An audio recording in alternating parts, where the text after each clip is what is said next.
Our speaker this morning is Anna Cowan. Anna is a 4-year boarding student from Portsmouth, New Hampshire. She's a member of the varsity field hockey and softball teams and a captain of the V2 girls ice hockey team. She's also a prefect on US 4 East and the proud 4-year roommate of Sophie Walsh. Anna.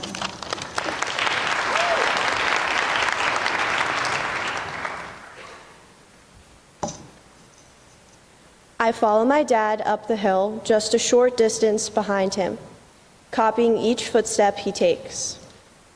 My short legs struggle to keep up with his long ones. My eye line just sees him carrying his leather briefcase bag and the fast repetition of his gray New Balance sneakers slapping the pavement. This was an everyday thing. Each day, following school and homework, my dad and I would walk home. Sometimes it would be early evening and we would get to walk following the sunset, and others it would be late, almost 10 at night. We would walk through the hills of Arlington, Virginia, taking the same route home each night. He would always go first and I would follow. This walk was from his office to our home. After school, I would go to my dad's office, which was a house that had been converted for his company. Here, I would complete my homework and do whatever educational tasks my dad assigned me. All this while I waited for him to finish working. Sometimes it would get so late we'd have dinner at his office, but every night, the same thing. We would walk home together. Oftentimes, these walks were silent, with me struggling to keep up with my dad's long strides.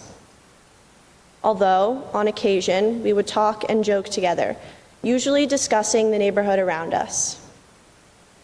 A standard my dad held highly was lawn maintenance. If someone's tree or bush was creeping onto the sidewalk, he would tend to it. He carried a medium-sized pair of lawn shears in his bag. He would simply set his bag down, pull out the shears, and trim the person's shrubbery. I'm not sure how right he was to interfere with others' plants, but this was a normal thing for him. It was a regular part of our walks home. As odd as it was to witness my dad tend to the greenery on the sidewalk, the worst part of the walk home was the hill. This was the climb of Hayes Street. This road connected 26th and Fort Scott Drive. It was an unavoidable part of the walk. The hill was steep, and the sidewalk on which we hiked was narrow. There were neighbors' walls which had green ivy and flowers that would hang onto the path. Sometimes, when it was dark, I would lose my dad, separated from him by the plants. The hill was the most dreadful part of the trek home.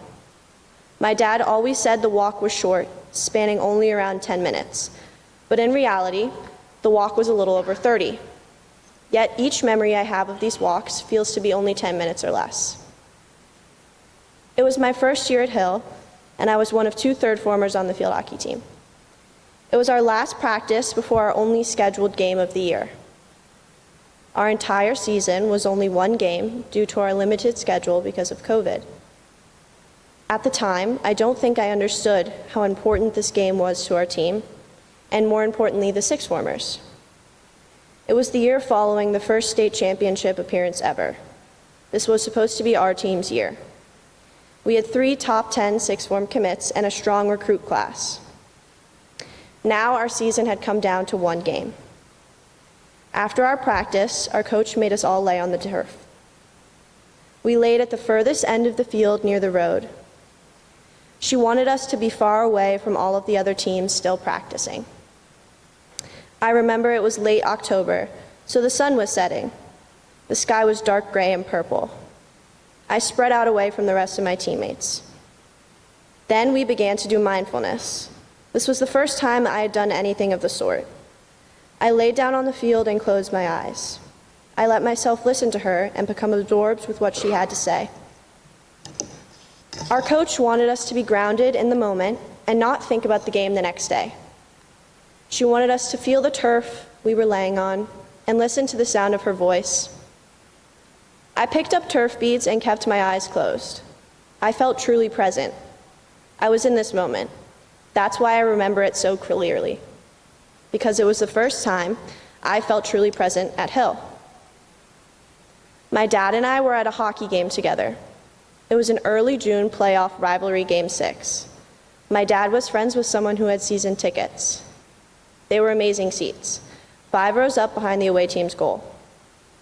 It was a day for the both of us to be together, him and I with his friend and his wife.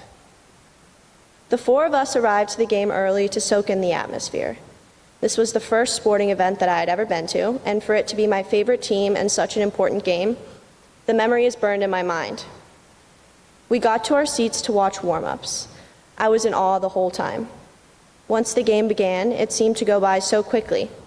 I was having such a good time.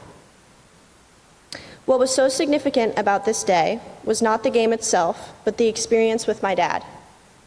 He was the CEO of his own company and worked a lot, so he had little time to do enjoyable things like this game. It was one of the first times I saw him relaxed and enjoying himself. My dad was also a big health nut.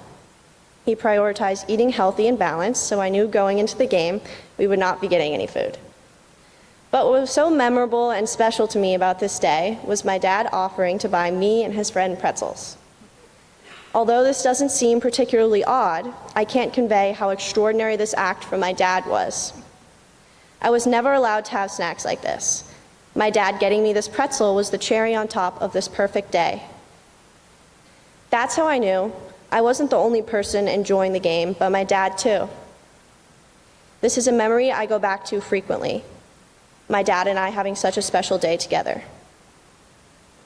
Going back to my first year at Hill, I was sitting in a gray folding chair in my friend's room. It was late winter turning into early spring. I was crying in her room and I didn't understand why.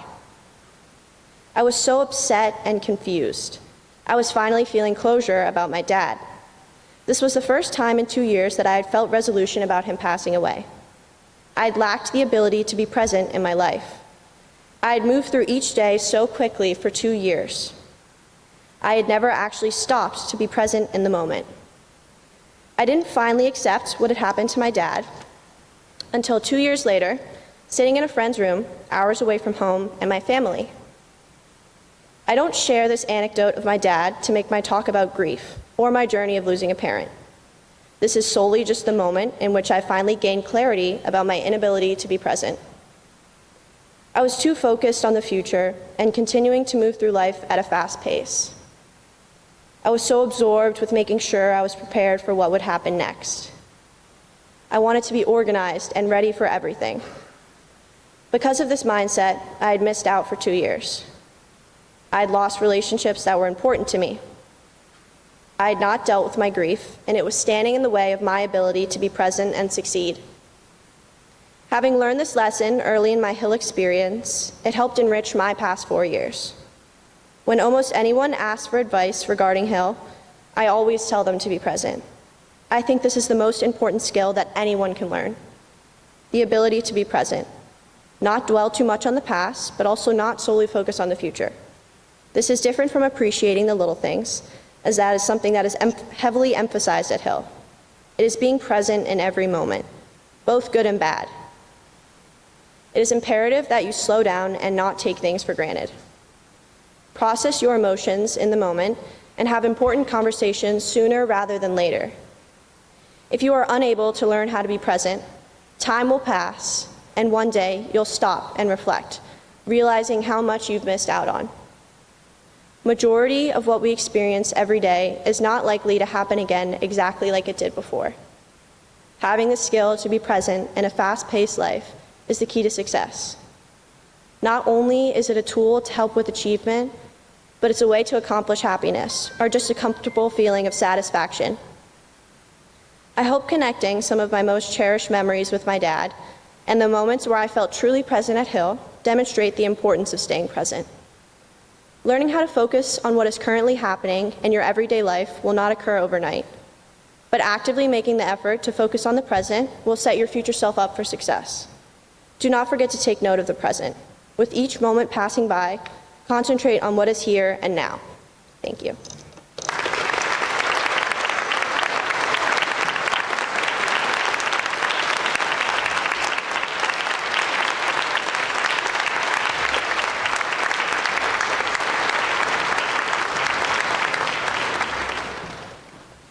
Please stand for the dismissal.